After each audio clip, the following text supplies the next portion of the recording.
Hello everyone, welcome back to Ranker. JEE का exam खत्म हो गया। ऐसे में कई बच्चे अपने कॉलेजेस को सर्च कर रहे होंगे और कई ऐसे बच्चे होंगे जो एडवांस की प्रिपरेशन में लग चुके होंगे।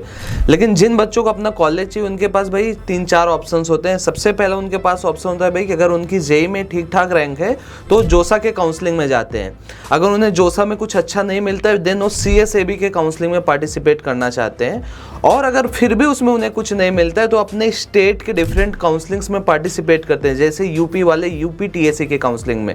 और भी जैसे कि अगर बात करें भाई कर्नाटका में तो उनकी काउंसलिंग जो भी है, महाराष्ट्र में अलग काउंसलिंग है और वेस्ट बंगाल में अलग काउंसलिंग WBJ। इसी तरीके से हर स्टेट का भाई अपना अपना काउंसलिंग होता है। कई स्टेट्स क्या है जेई के मार्क्स पे ही काउंसलिंग कराते हैं। जैसे दिल्ली की अगर बात करें तो वहाँ पे भाई जैक दिल्ली का काउंसलिंग होता है, जिसके साथ DTU, IIIT दिल्ली, NSUT ये सारे कॉलेजेस मिलते हैं। अगर आप बात करते भाई चंडीगढ़ की तो वहाँ जैक चंडीगढ़ जो कि जेई के अगेन मार्क्स पे ही अपने काउंसलिंग को कराता है। जैसे वेस्ट बंगाल हो गया, महाराष्ट्र हो गया, कर्नाटका हो गया, ये अपने अलग एग्जाम्स कराते हैं। तो भाई ऐसे में सबसे बड़ा ये सवाल आता है भाई कि क्या मुझे जोसा में कॉलेज मिलेगा, क्या मुझे CSAB में कॉलेज मिलेगा, क्या मुझे UPTSC में कॉलेज मिलेगा। अब हर स्टेट में ऐसा नहीं कि भाई कि अगर आपको यूपी के कॉलेजेस में एडमिशन लेना है तो जरूरी नहीं कि आपका ये जो यूपी की काउंसलिंग है सिर्फ और सिर्फ यूपी के ही बच्चे पार्टिसिपेट करें। जैसे UPTSC में 20% सीट्स रिजर्व होती हैं अदर कैंडिडेट्स के लिए। तो मतलब अगर आप यूपी का जो आपका डोमिसाइल वो नहीं भी है तो भी आप आ सकते हो। जैसे जैक दिल्ली की बात करें तो 85% सीट्स जो हैं रिजर्व्ड हैं दिल्ली वाले स्टूडेंट्स के लिए। लेकिन अगर हम बात करें भाई 15% सीट्स तो ऑल ओवर इंडिया के कहीं के भी बच्चे जाके काउंसलिंग करा के जैक दिल्ली में अपने सीट्स को ग्रैब कर सकते हैं।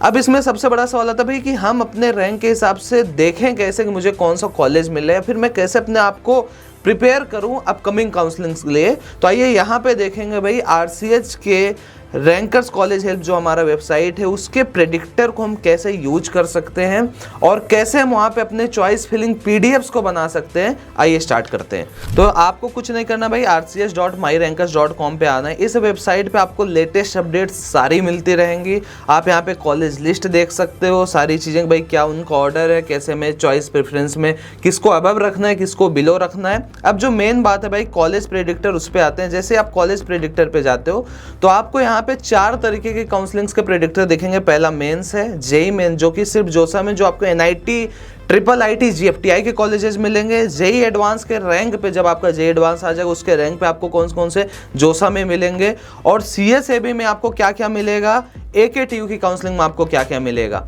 तो यहाँ पे सिंपल है भाई, स्टार्ट करते हैं चलिए जेई मेंस से। भाई चलो अगर हमारा जेई मेंस में मान लो यहाँ पे जब भी आप जोसा की काउंसलिंग करते हो तो आपको एक बात याद रखना है, जोसा की काउंसलिंग में हमेशा हम कैटेगरी रैंक डालते हैं, लेकिन CSAB के काउंसलिंग में, UPTSC के काउंसलिंग में हम अपना ऑल इंडिया रैंक डालते हैं। तो जब भी हम जोसा की काउंसलिंग की बात करेंगे तो यहाँ कैटेगरी रैंक, जैसे मान लो मैं OBC हूँ और मेरा 10,000 रैंक है, हमने यहाँ पे पुट किया भाई कि हमारा 10,000 रैंक है और मेरी कैटेगरी मान लो आप यहाँ पे OBC है। डोमिसाइल मैंने यहाँ पे मान लिया भाई कि डोमिसाइल मेरा उत्तर प्रदेश है। अब मैं प्रेडिक्ट करता हूँ अपने कॉलेजेस को और देखते हैं यहाँ पे हमें कौन कौन से कॉलेजेस मिलते हैं। सबसे पहले आपको जो प्रेफरेंस दिखेगा ऊपर वहाँ पे होम स्टेट का दिखेगा, जो यहाँ पे आपको HS दिख रहा है। तो MNIT इलाहाबाद जो यहाँ के होम स्टेट का कॉलेज आपको दिख पा रहा होगा। 2022 में किस रैंक पे कॉलेज मिला लास्ट रैंक पे, 2023 में और 2024 में किस लास्ट रैंक पे मिला हुआ है। तो इस तरीके से आप नीचे आते जाओगे और यहाँ पे आप फिर देखते जाओगे भाई रैंक हिसाब से कि आपको कौन कौन से कॉलेजेस मिल सकते हैं। जैसे IIIT वडोदरा में आपको ये चीज़ें मिल सकती है। यहाँ पे ये जो ग्रीन मतलब ये आपके पॉसिबिलिटीज़ को शो कर रहा है भाई कि यहाँ पे आपको हाई पॉसिबिलिटी, इसमें आपको मीडियम पॉसिबिलिटी आप यहाँ पे देख पा रहे होगे। तो इस तरीके से चीज़ें आप देख सकते हो और जितने भी ऑप्शंस आप यहाँ पे क्लियरिफाई कर सकते हो। अब अगर आपको लगता है कि नहीं भाई मुझे तो यार देखना है कि मुझे CS में क्या क्या मिलेगा, तो सिंपल आप यहाँ पे चलो, हमने ये बोला भाई मुझे सिर्फ NIT चाहिए तो हमने यहाँ पे NIT का फिल्टर अप्लाई कर दिया। अब मुझे सिर्फ NITs दिखेंगी और फिर NITs में ये हमने बोला कि नहीं भैया हमें कंप्यूटर साइंस एंड इंजीनियरिंग देखना है कहाँ मिल सकता है। तो ये दिख रहा है आपको भाई कंप्यूटर साइंस एंड इंजीनियरिंग आपको मिल सकता है NIT अरुणाचल प्रदेश में, मणिपुर में, आपको नागालैंड में, मिजोरम में। बस यही 4 ऑप्शन जहां आपको NITs में CS मिल सकता है। अब आपको लगता है कि यार चलो मैं IIITs में इंक्लूड कर सकता हूं, क्या वहां मुझे CS मिल सकता है। डेफिनेटली आप देख सकते हो कई IIITs के भी ऑप्शंस आपको यहाँ पे खुल जाते हैं और आप इन चीज़ों को आराम से देख सकते हो। अब कई बच्चों को लगता है कि भैया और जगह तो यार 5 साल का डेटा मिल रहा है, लेकिन मैं आपको एक जानकारी के लिए बता दूं भाई, सिर्फ और सिर्फ जो रिलेवेंसी आपको देखेगी प्रीवियस ईयर के डेटा से ही आप चीज़ों को कंपेयर कर सकते हो। अगर आपको और भी देखना है तो आप ये जो क्लियर ऑल के बगल में फिल्टर्स दिख रहा है, आप यहाँ पे आ सकते हो। इस तरीके से आपको चीज़ें दिख सकती हैं। ये वाला ग्रिड आपने चूज किया। अगर आपको लिस्ट व्यू चाहिए, जैसा कि आपको हर जगह दिख रहा है भाई, जो कि हर चीज़ में आपको जाके राउंड वाइज डिटेल्स क्लिक करना पड़ेगा, जो कि काफ़ी ज़्यादा आपका टाइम बेकार कर देगा। तो सबसे अच्छा फिल्टर तो भाई देखो ये है। आपको स्क्रॉल करना है 2022, 23, 24 का डेटा। भाई मैं ओबीसी हूँ, अच्छा यार 10,000 पे यहाँ पे मैं देख रहा हूँ राउंड 3 9,058 मिला, 10,800। अब बार बार अगर मुझे खोलना पड़ेगा तो इस वाले फिल्टर पे जाओ, अगर आपको यही चाहिए। और आप यहाँ राउंड वाइज जब डिटेल्स में जाओगे तो भैया लो आप 2020 से लेकर 2024 5 साल का डेटा देख सकते हो। हम चाहते हैं यहाँ पे 2016 से भी कर देते, लेकिन उसका कोई फायदा नहीं यार। सिंपल आपको क्या करना है भाई, इस तरीके से भी आजकल के बच्चों को पसंद आ रहा है, तो भाई आप इस तरीके से भी देख सकते हो कि हमें ये चीज़ें मिलेंगी। और देख लिया है राउंड वाइज डिटेल्स, ये हमें दिख रहा है यहाँ पे, है ना। लेकिन सबसे बेस्ट व्यू क्या लगता है मुझे, ये वाला लगता है भाई, कि ये चीज़ें अगर आपको देखती हैं तो एकदम डायरेक्ट क्लियर है यार। सिंपल से यहाँ बगल में फिल्टर लगाओ, कोई पर्टिकुलर एनआईटी चूज करनी, यहाँ पे तुमने चूज कर लिया भाई हमें ये वाला मतलब जो भी ब्रांच है हमें यहाँ पे चाहिए। और अगर आपको कोई स्टेट पर्टिकुलर चाहिए वो स्टेट भी आप चूज कर सकते हो। इंस्टीट्यूट चाहिए भैया मुझे जीएफटीआई चाहिए तो जीएफटीआई आप देख सकते हो। तो ये हो गया मेंस वाला भाई, कि मेंस के पोर्शन हमने ये कर लिया। जब जे एडवांस का रैंक आएगा सेम आप जे एडवांस में कैटेगरी रैंक डाल के देख लो। अब सीएसएबी में देखते हैं, मान लो भाई मेरी रैंक जो है 1,23,456 है मान लो, ठीक है। और मैं जनरल कैटेगरी का हूँ और मेरा जो डोमिसाइल स्टेट है मान लो उत्तर प्रदेश है। अब मुझे कुछ मिलेगा नहीं, तो सीएसएबी वाले पे हमने क्लिक किया है। अब हम यहाँ पे प्रेडिक्ट कॉलेज करते हैं भाई, देख लेते हैं कुछ मिलने वाला है या फिर नहीं मिलने वाला। तो डेफिनेटली आपको ये ऑप्शंस देखने को मिल जा रहे हैं। ये चीज़ों में आपकी पॉसिबिलिटीज आई हैं कि आपको यहाँ पे कॉलेज, जैसे ये वाला जीएफटीआई, इसमें आपको देखने को मिल रहा है भाई आपको सीएस इंजीनियरिंग मिल रहा है ना। तो इस तरीके से आप यहाँ पे देख सकते हो। यहाँ पे भी आप चीज़ें सिलेक्ट करो। एनआईटी में तो यार मुझे मुश्किल ही लग रहा है कि मिल पाएगा कुछ, हाँ। और डेफिनेटली एक एनआईटी में बहुत ही लो चांस है, क्योंकि 92,000 रैंक लास्ट पे यहाँ पे मिला हुआ है। तो यहाँ पे मिलना मुश्किल, क्योंकि 1,23,000 जनरल रैंक पे डेफिनेटली यार ट्रिपल आईटी भी मुश्किल है। जीएफटीआई इज लास्ट ऑप्शन कि आपको यहाँ पे कुछ मिल सकता है। अब जो यूपी के बच्चे हैं, नॉन यूपी के भी बच्चे हैं, वो अपना यहाँ पे ऑल इंडिया रैंक डालेंगे। मैं फिर से बता रहा हूँ, अगर आप सीएसएबी का काउंसलिंग कर रहे हो तो भाई आपको क्या डालना है, आपको सिंपली अपना सीआरएल रैंक ही डालना है। अगर मान लो मैं ओबीसी होता और मेरा 1,23,456 रैंक होता और मैं ओबीसी कैटेगरी हूँ, तो मैं अपना ओबीसी रैंक नहीं डाल रहा हूँ, ये मैं अपना जनरल रैंक डाला हूँ भाई। यहाँ पे हमने अपना जनरल रैंक डाला है और डोमिसाइल मैंने अपना चूज मान लो कर लिया भाई उत्तर प्रदेश।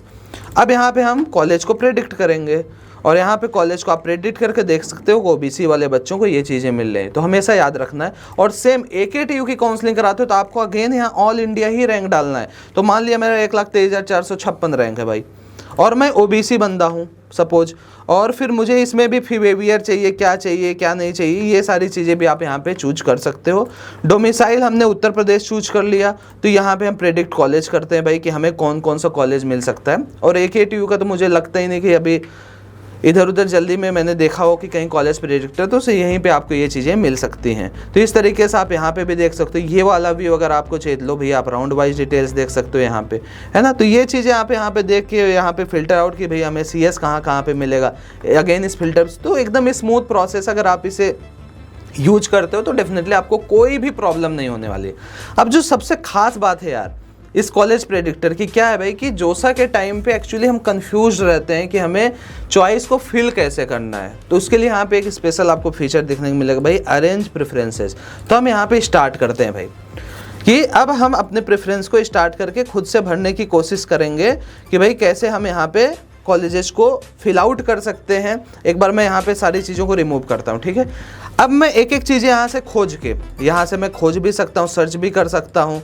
यहाँ पे मैं कुछ फिल्टर्स भी अपने लगा सकता हूँ कि भाई कैसा मुझे चाहिए। सबसे पहले मान लो अगर मुझे कहना है कि भैया मुझे कंप्यूटर साइंस चाहिए और इंस्टीट्यूट में मुझे ये चाहिए, या फिर मैं ऊपर ही सिलेक्ट कर लेता हूँ एनआईटी ही मुझे चाहिए, तो अब मुझे ये चीज़ें दिखने लगी, है ना। अब मैंने जैसे कहा भाई कि यार चलो ऐसा है भाई कि एनआईटी जमशेदपुर मुझे पहले रखना है। यहाँ पे देखो आपकी चॉइस ऐड हो गई।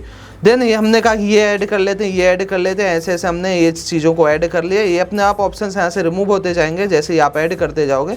फिर हमें लगा कि यार चलो अब सीएसई नहीं, अब कुछ हम यहाँ पे कंप्यूटर इंजीनियरिंग ऐड कर लेते हैं, एक ही जगह पे है तो यहाँ हमने ऐड कर लिया, ये रिमूव हो जाएगा ऑप्शन। फिर हमें लगा कि भाई इसी अब कुछ जगह से ऐड करते हैं, सर्च करके करते हैं जैसे भी।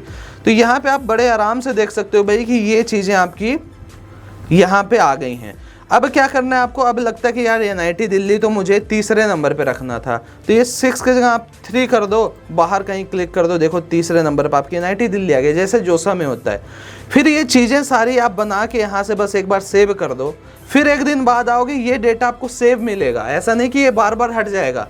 अब मैं फिर से लॉगिन करूँगा तो अगेन मुझे क्या देखने को मिलेगा, जैसे मैंने अभी ये कट कर दिया भाई, ये हमने कट कर दिया, फिर मैं गया अपने कॉलेज प्रेडिक्टर पे और फिर मैं यहाँ पे गया भाई अरेंज प्रेफरेंस करने के लिए। अब देखो यहाँ पे ये सारी चीज़ें अगेन मुझे मिल रही यहाँ पे। फिर आज मेरा मन किया कि थोड़ा सा और रिसर्च किए भाई, ये ऐड कर लेते हैं।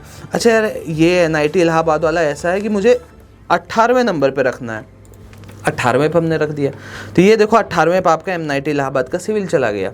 और जैसे ही आप यहाँ पे सेव करते हो और आप अपने PDF को भैया यहाँ से एक्सपोर्ट भी कर सकते हो, तो ये सारे फीचर्स आपको यहाँ पे देखने को मिलते हैं। तो डेफिनेटली आप एक बार rcs.myrankers.com को ज़रूर से ज़रूर विजिट करें।